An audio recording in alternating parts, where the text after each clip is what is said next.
The Palladium Eagle's head is down in despair because palladium is getting pummeled in the markets. We're going to talk about the reason why as we explore.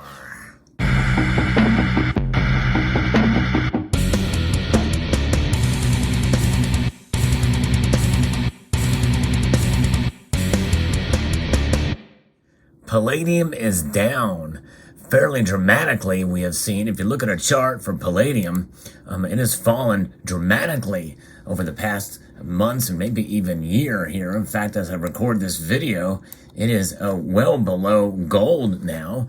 And for the longest time it was above gold. Gold is climbing up and palladium is down. In fact, at the rate we are going, we very well may see parity between palladium and platinum.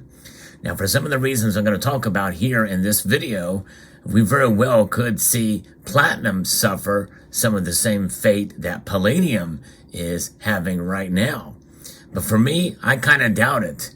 But then again, I am biased as I am a platinum bull. So let's talk a little bit about this here. This is an article that was sent to me by a member of the community that I'm going to be referencing here from Reuters.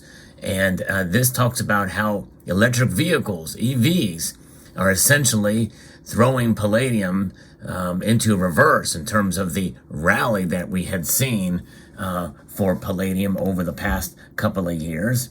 An era of breathtaking palladium rallies is likely to be ending, according to some analysts, as rising supply and stagnant demand erode prices of the metal used to neutralize vehicle exhaust emissions, primarily for gasoline engines, by the way.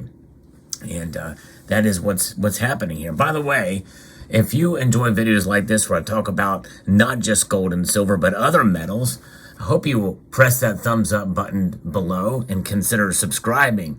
You can also search my channel page for any metal probably, out there, and I've likely have done a video on it. Most of the metals, even some of the very, very rare ones, I like to talk about all kinds of metals, mostly precious metals and unique rare metals on the periodic table. I like to talk about them all.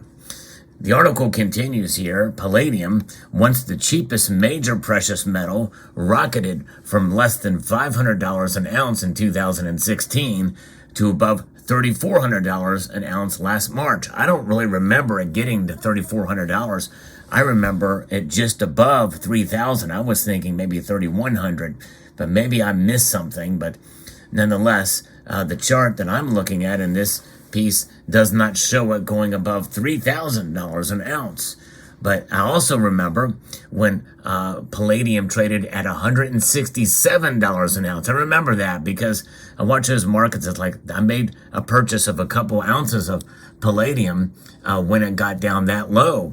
And I've showed some of those on my channel. I actually have a video that shows my full palladium stack. I might link that at the end screen of this video. I hope you will check it out. So palladium is an interesting metal. And I remember when it was much cheaper, because I bought those pieces for about $250 an ounce, I think, at the time. So a little bit of a premium for them, but regardless, a big wild swing in prices that we've seen from then until now. And now it's coming back down. Powering the rally was rising demand from automakers who needed more palladium per vehicle to meet tightening emission standards. Supply could not keep up, leading to huge deficits, and that is now changing. Electric vehicles do not need palladium, are gaining market share, and automakers are substituting some palladium for cheaper platinum in combustion engine vehicles. So the substitution is beginning, and I think that's part of the reason why we're starting to see platinum gain in price. And you think about it, platinum is a very rare precious metal as well as palladium. In fact, some say that palladium is rarer than platinum, but I've also heard the opposite. Rarity can be accounted for with the amount that is in the Earth's crust compared to the above ground stocks of the metals. So there that is. So it's pretty interesting. So meanwhile, supply from recycled cars is rising as those containing more palladium reach the end of the road. Palladium has dropped to around $1,700 an ounce. In fact, as of recording of this video, it is just a bit below that. We see prices coming down gradually every year, said Michael Widmer, an analyst at Bank of America. Palladium is a one-trick pony. Demand relies pretty much 90% on the auto industry. Analysts at Mackey predicted prices would average at just $1,150 an ounce by 2027. So that is something else. We see world vehicle production and then world internal combustion engine and hybrid production is going to just drop dramatically, especially after 2025. You're going to start to see a fall of what they think that is going to occur. And the actual production of vehicles themselves, with EVs are going to go up and skyrocket. Demand from automakers will fall by around 400,000 ounces between 2022 and 2027, while supply from recycling of vehicles will increase by 1.2 million ounces, analysts at Morgan Stanley forecast. And so this will shift the roughly 11 million ounces a year market to a surplus of nearly 1 million ounces in 2027, according to what they're saying. And so they will be transforming from huge deficits to big surpluses in the coming year. But it's too early to rule out short-term upward moves. Macquarie sees demand from automakers rising this year and next, and no palladium oversupply until 2025. Russia's Norilsk Nickel, which accounts for 40% of global mine supply, said that palladium output would fall by 8 to 14% this year, which could tighten the market. Prices, as we saw, surged a little last year due to fears of sanctions on Norilsk palladium after Russia invaded Ukraine. Uncertainty around supply remains as long as the war continues, according to Jacob Smith from Metals Focus. If there's any constraints on that supply from Russia, you'll definitely see a spike, at least in the short term. So that's where that is. Now, the threat is that platinum will also suffer the same fate because it's not used in EVs either. So people say, well, Sal, you've been very bullish on platinum over the past couple of years. What say you about this? And I would say that platinum is a little more versatile, I think. And also, there's other alternative energy vehicles like, you've got hydrogen fuel cells, and platinum would be used for that. But there's also other catalysts that platinum can be utilized for. And also, the biomedical field, there's a lot more uses for platinum in that regard. And if platinum is indeed more abundant above the Earth's crust, which I think it is, and I think, mining it is very similar to palladium, but there's other, then I think that likely demand for it will probably stay relatively constant and may pull back a little bit. And we could see the prices of platinum perhaps come down as well and be hurt to some extent by this news that I'm sharing or this analysis. And but we'll see. But I'm still overall bullish for it because I do think, internal combustion engine, ICE vehicles are not going away anytime soon.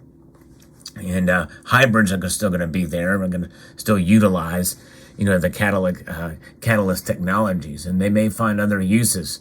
But the thing is that's the thing. As they're predicting the EVs to go up, I believe that with that being said, already there's not as much platinum used, or hardly any platinum used. Although, again, when you think about catalytic converters, there is still some platinum, and even the ones where the majority of palladium are used in.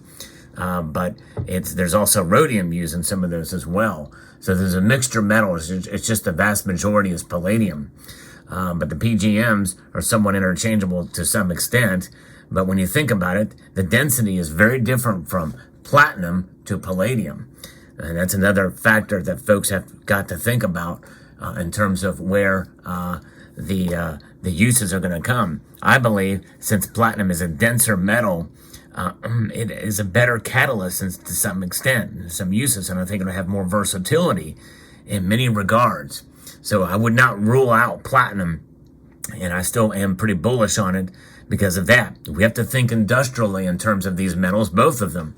PGMs are mostly industrial metals. They have very little history as monetary metals, even though the examples you see before you here are collector versions of bullion coins. I think it is a good idea to diversify. I believe in diversification. And of course, I can make that case largely because for these metals, because I like heavy metal. And the densest of all the metals out there that are tracked in the markets is platinum. But palladium is pretty cool too. It certainly is. It's a nice looking metal, and the designs for the Palladium Eagles are very nice. But this eagle is a downer today. Head down in shame, or not in shame, but in sadness because of the price dropping or the continuing to drop for palladium. So I've always thought that palladium was a bit overvalued. That's why I've limited my purchases of it over the past couple of years. And again, I bought it on the cheap. I bought it at the very bottom, at $167 an ounce. And in retrospect, I probably should have sold some of it, but you know me. I didn't even sell my rhodium when it got up to almost $30,000 an ounce. So I'm not a very good person to look to try to flip these metals when the price skyrockets, because I like to hold on to metals. I guess that makes me a true heavy metal fan, right? If I'm hardcore, I'm going to stick to the metals and won't sell them even when the price doubles, triples, quadruples, quintuples, and whatever the 10 times increase is, because I bought that rhodium bar at $1,100 an ounce when it was trading for about $600 an ounce at the time. But nonetheless, platinum, palladium, these metals, very interesting. It's going to be fascinating to watch these markets. They are what I refer to as fringe precious metals because, they operate in a speculative type nature. And just like rhodium is, and they're rare, and they're minted or they're mined in only a few places, only 2 places, Russia and South Africa for the most part. Both these metals are. So there you have it. Let me know what your thoughts are in the comment section below. I would like to extend a multitude of gratitude to all of you for taking the time to watch this video. And yeah, I'm going to go ahead and ask you to please rate this video. That means thumb it up if you don't mind. Share it with all of your neighbors and friends and grandmas and pets and wildlife around the world. Comment, and after all of that, well, I'm going to go ahead and ask you to do a solid for me and subscribe.